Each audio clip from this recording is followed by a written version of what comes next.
ఇంట్లోని చుట్టం చూపుగానే వచ్చి మందు సిగరెట్ తెమ్మని చెప్పి మీ చేతి ఇవన్నీ తెప్పించుకున్నప్పుడు మీకు ఎక్కడ అనుమానం రాలేదు అసలు ఆ విధంగా మీరు తెలుగు రాష్ట్రాల్లో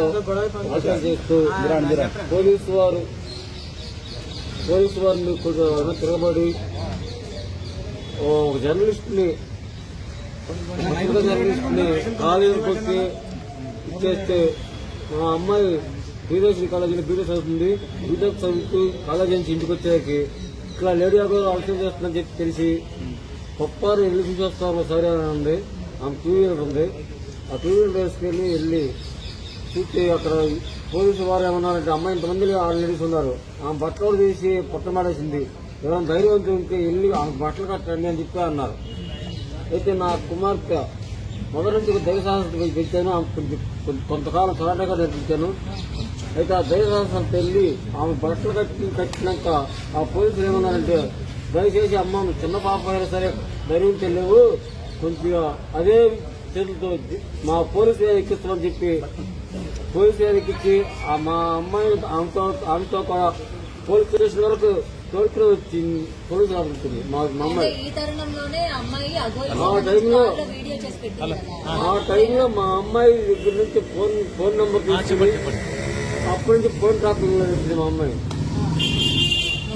అయితే ఒకసారి తెల్లారికి వెళ్ళి వస్తూ ఆమె వేటు చెడిపోయిందని ఫోన్ చేసి మా పాపకి నా వేటు చెడిపోయింది, నాకు 2 రోజులు ఆశ్రయం ఇవ్వండి నా వేట్లు బాగా వరకు అని చెప్పి బతిమాడడం జరిగింది. అయితే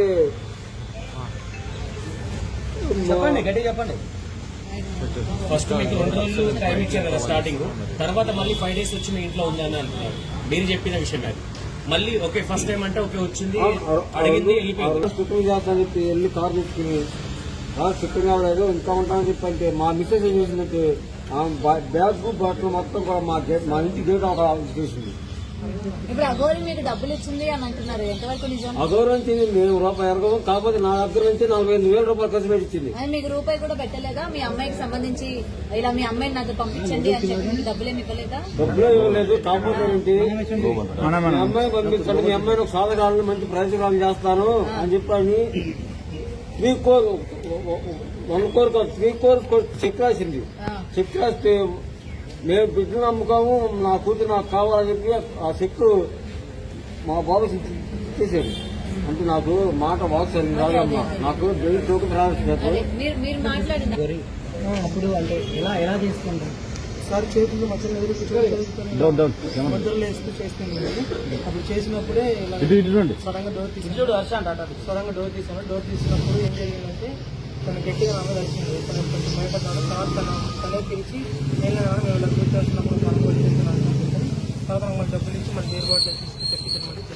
అలా ఎన్ని రోజులు డోర్ తీసినప్పుడు ఏం చేస్తున్నారు? ఒక రోజు చూసాను. మీరు మాత్రం హర్ష గారు ఇవాళ మీతో పాటు విష్ణు కూడా ఉన్నారు కదా, మరి విష్ణు ఎందుకని మాట్లాడడానికి రాలేదు? ఎందుకంటే అతని పైన మీరు ఆరోపణలు చేశారు కదా, మీ పేరెంట్స్ ఆరోపణలు చేశారు, విష్ణువే మా అమ్మాయిని ట్రాప్ చేశారు, విష్ణు ఇవాళ మా అమ్మాయిని ఇంకా తీసుకురాలేదని చెప్పి మీ వాళ్ళే మాట్లాడారు. మీరు మాట్లాడారు కదా, మీరు మాట్లాడారు. మేము వచ్చి మాదాపూర్ పోలీస్ స్టేషన్ లో కేసు వచ్చాం. మీ పిల్లలు ఇది జరుగుతుంది, మా అమ్మాయిది ఇంట్లో జరుగుతుంది. అయితే పోలీసులు